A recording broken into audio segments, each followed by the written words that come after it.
Всем доброго утра. Итак, дорогие друзья,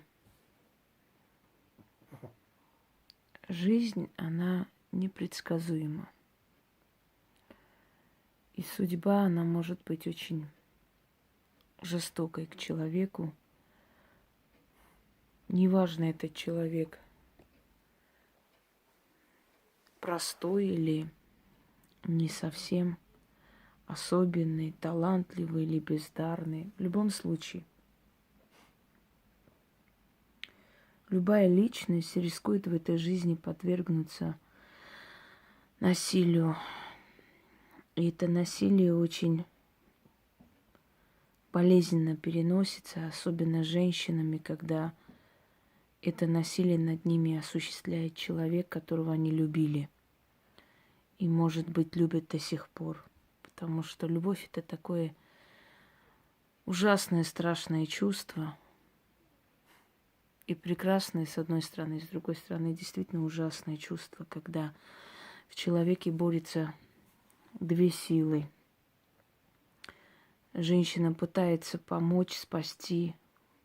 Внутри нее жалость, сердце сжимается, глядя на то, как любимый мужчина губит себя алкоголем, наркотиками, может быть, женщинами, развратной жизнью. Да и вообще сам по себе не особо совестливый, не особо жалостливый, не особо человечный.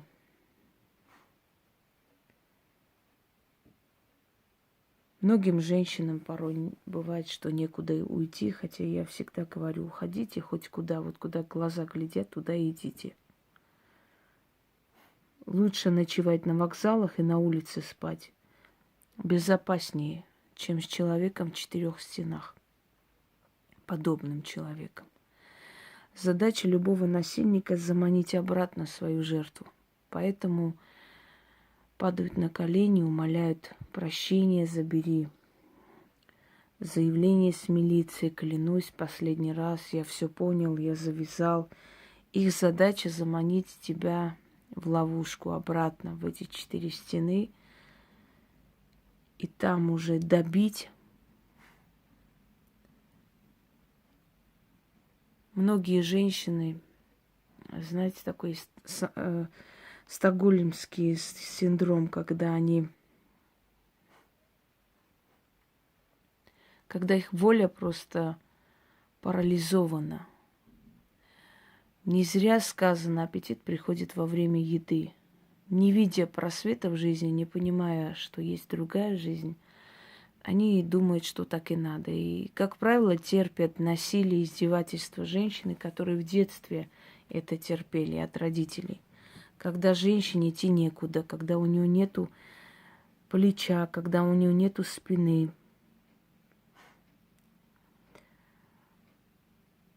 Вот недавно муж прям на камеру на работе убил молодую женщину, нанеся 20 ударов ножом.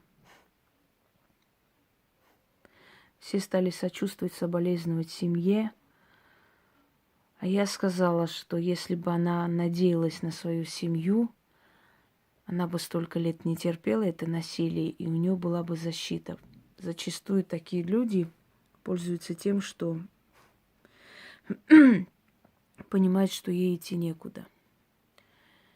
Сначала на меня накинулись, потом уже поняли, что я была права, потому что после похорон этой девушки оказалось, что ее сын остался в семье отца. То есть отца, естественно, арестовали, посадят. И родители ее оставили ее ребенка в семье убийцы. Это о чем говорит, дорогие друзья? Это говорит о том, что я была права, что дети, которых любили, вот вы хотите защитить своих детей от будущих насильников, любите их. Недолюбленный ребенок, он будет терпеть очень многого, очень многое от таких существ. Потому что недолюбленный ребенок считает законом жизни, считает нормой насилия. Представляете, и это правда.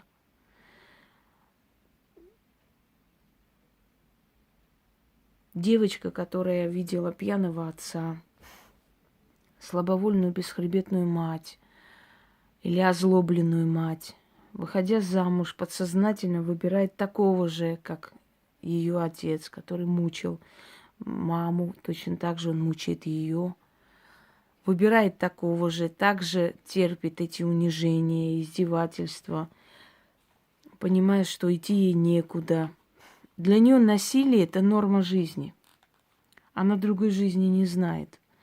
И зачастую очень благополучные с виду семьи могут внутри быть просто как склеп, как могила. Я сталкивалась с такими людьми. И действительно, это было очень страшно, когда очень сильные женщины, начальницы просто их заставала, когда они рыдали в кабинете, закрывшись от всех. Я понимала, что у этой женщины жизни нету, поэтому она и проводит сутки на работе. Она избегает, она не хочет идти домой, потому что дома насилие, моральное, физическое унижение души и сердца.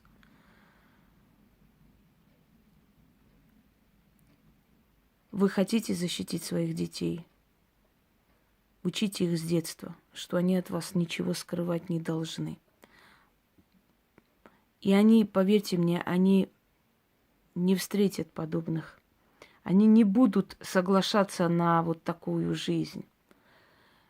Девочка, которая привыкла с детства к насилию отца, потом вышла замуж, привыкла к насилию мужа, после снова выбирает такого же, знаете, какого? Вот она как бы думает, ну раз он на меня руку не поднимает, уже хороший. Она готова его тащить на себе, кормить, поить, одевать, лишь бы он меня не обижал, руку не поднимал. Для нее это уже хорошо.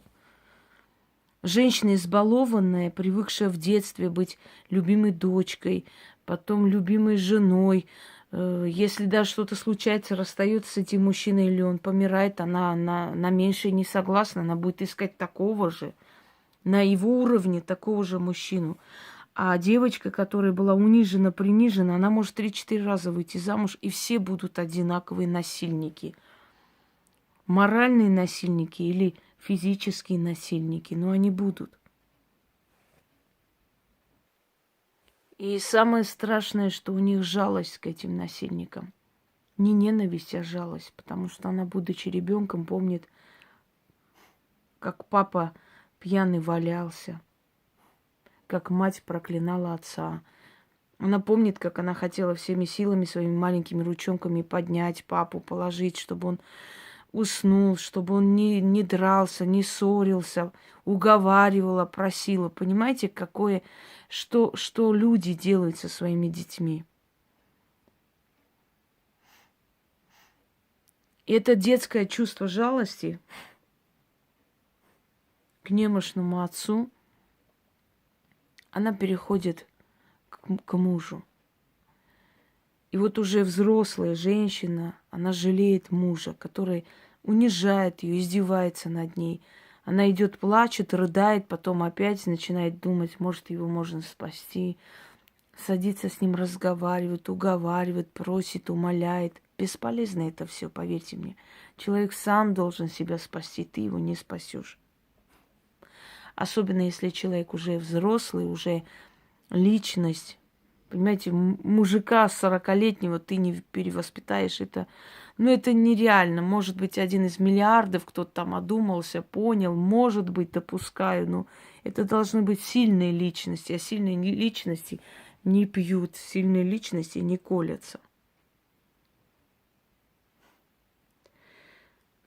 Итак, дорогие друзья, наступает пик, когда вот эта жалость уступает место ненависти, потом безразличию. У таких женщин в глазах просто нет жизни, безжизненные тусклые глаза. Она может быть ухоженной, приятной, у нее нет улыбки на лице. У нее нет жизни. Она созависима, понимаете, как и он. Созависима от его настроения, от того, найдет он дозу или не найдет. От того, позвонит, может, с морга скажет, что он там помер. она созависима от его капризов. Не обязательно пьющий и наркоман должен быть. Может быть просто моральный насильник, понимаете, социопат, вампир, который наслаждается этой болью. Так вот, имеете ли вы право наказать хоть мужа, хоть сына, хоть отца, хоть начальника, который вас унижает за то, что вы ему отказали? Свекровь, которая вас принижает, подкидывает постоянно какие-то подклады, что-то еще делает, чтобы вас довести. Сестру, которая готова тебя свести в могилу из-за наследства, родственницу, тетю, соседа, то есть любого человека, который применяет насилие над тобой. Бандитов, в конце концов, аферистов, мошенников, коллекторов и всякую нечисть, которые унижают, которые пытаются тебя морально сломать и физически просто искалечить. Что делать в этих случаях? Пойти в милицию? Не смешите мои тапки. Милицию. Угу. Если ты часто будешь туда ходить, знаете, когда смерть приходит за человеком, позвонила в дверь, а сосед открывает. Бабушка, тебе кого? Да мне, милок, вот это Иван Петровича. Так его же только что увезли на скорой. Ну, ее красоты опять не успела.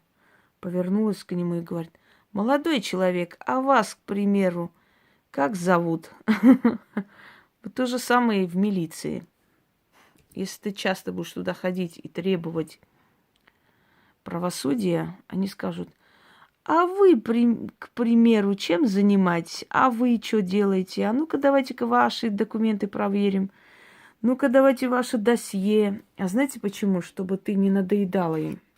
Потому что они работать не намерены и не нужны. Им нужна статистика, хорошая, чистая, премии и звезды на погонах, и более ничего. Ваша жизнь им абсолютно до одного места. И их основной лозунг – это «убьют, тогда позвоните». Так вот, чтобы не ждать, пока тебя убьют, и ты тогда позвонишь, давайте-ка мы сами прикончим тех, кто нас достает. И сделаем это вполне законно. Как говорится, безгрешный приворот.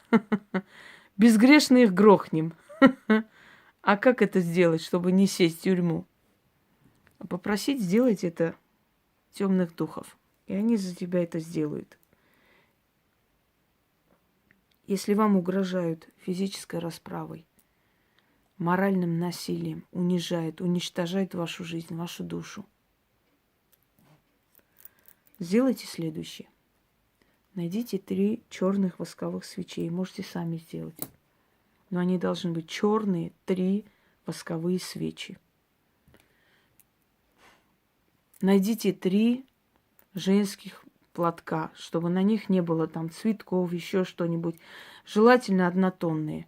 Ну, могут там квадратики быть, какие-то кружки нарисованные, не более того. И 3 ночи кряду, с 12 до 3 ночи. Проведите этот ритуал. Зажгите свечу, читайте 13 раз. Сожгите платок над пламенем свечи. Сохраните этот пепел. На следующий день то же самое. Зажгите с пламенной свечи, сожгите этот платок. После того, как прочитали 13 раз. Опять сохраните этот пепел. А свеча каждый раз должна догореть. Вам нужно 3 свечи. И на 3-ю ночь сделайте то же самое. И следующий день вы носите, закапываете пепел, огарки свечей, оставляйте 13 монет, отворачиваетесь и уходите.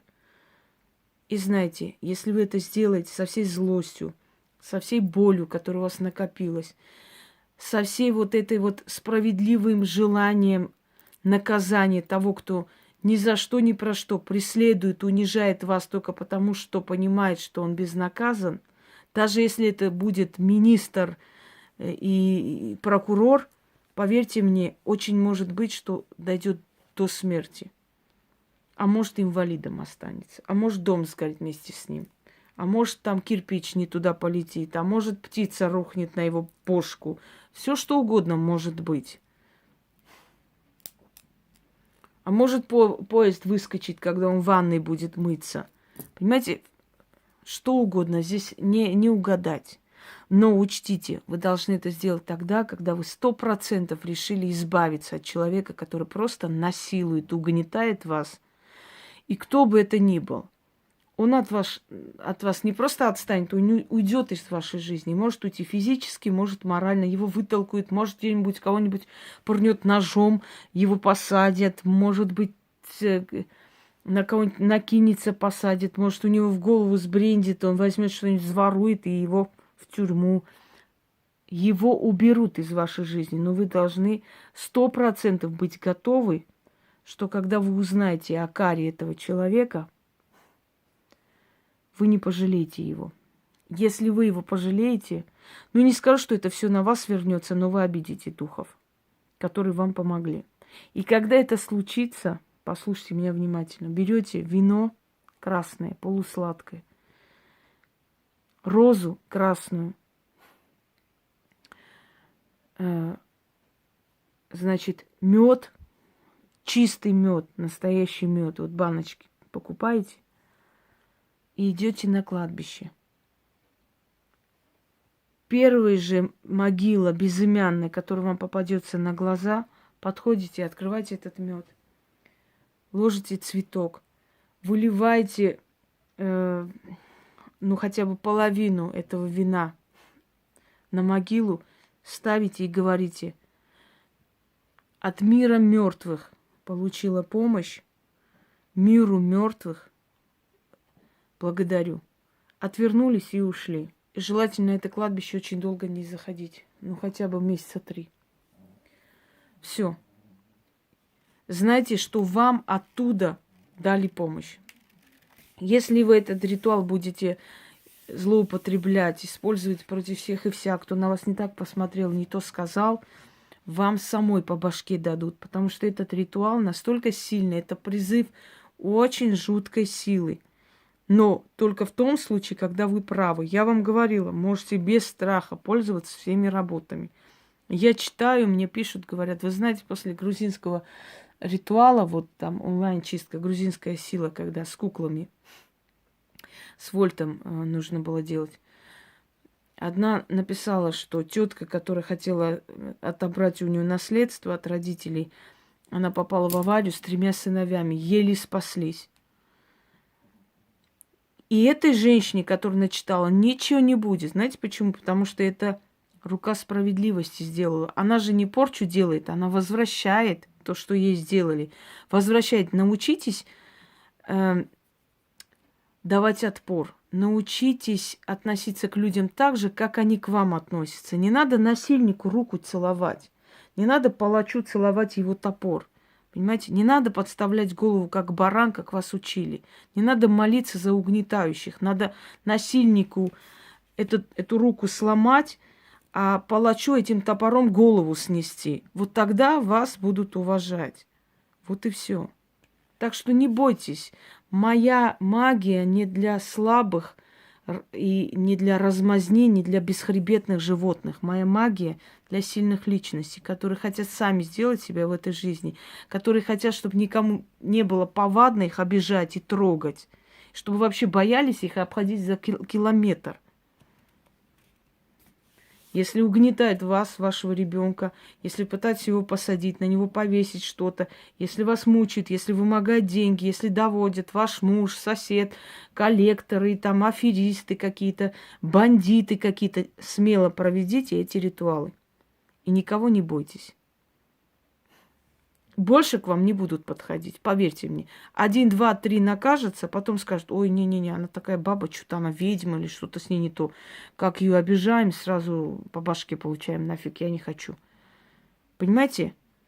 Вас трогать потом не будут. Вот в чем прелесть-то. Если не любят, пускай боятся хотя бы. И то хорошо. Начали. Значит, зажигайте свечу, стелите платок новый, Совершенно новый. Когда будете покупать, не берите сдачи. Или расплатитесь этим карточкой. Или рассчитайте так, чтобы там не 1000 отдать, а 100 рублей. И со 100 рублей, например, 3 платка по 30 купить, а остальное оставить сдачи. Начали. 13 раз читаем. Я прочитаю 1 раз. Кто тело мое мучит, кто душу мою унижает, кто разум мой пожирает, к тебе злых духов насылаю. Тебя, мучитель, проклинаю. Аки могильная плита, гвоздь от гроба мертвеца, гниль погостная земля, поминальная свеча. Ячур, печень мертвеца, кровь убитой птицы, молоко мертвой кобылицы, вур, пот детоубийцы, слизь черного паука, острие черного клыка. Возьми жад к себе в ад того, кто на меня посягает, кто меня обижает, кто мне угрожает, кто мне боль причиняет, кто ищет моей погибели, убивает мою душу, туманит разум, выпивает кровь. Отправляю тебе вслед мое проклятие, справедливое черное заклятие. Аки, могильная плита, гвоздь от гроба мертвеца, гниль погостная земля, поминальная свеча, ячур, печень мертвеца, кровь убитой птицы, молоко мертвой кобылицы, вур, пот детоубийцы, слизь черного паука, острие черного клыка. Возьми жад к себе в ад того, кто на меня посягнет, кто меня обижает, кто мне угрожает, мне боль причиняет. Заклято. Сказано. Слово в дело обращайся. Слово в дело обращайся. Угнетатель, насильник, унимайся. Да будет так. Итак.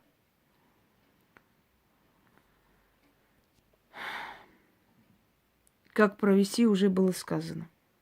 Если нет времени, останавливайте и записывайте. Слова сами.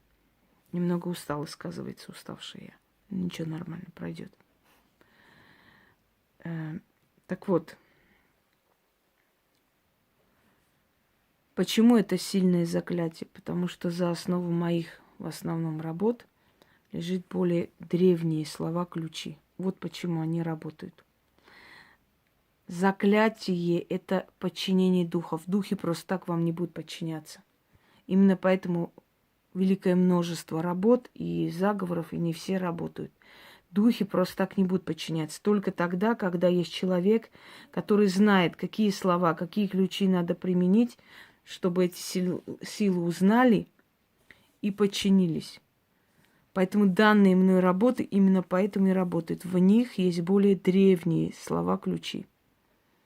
Пользуйтесь во благо и никому не давайте себя обижать.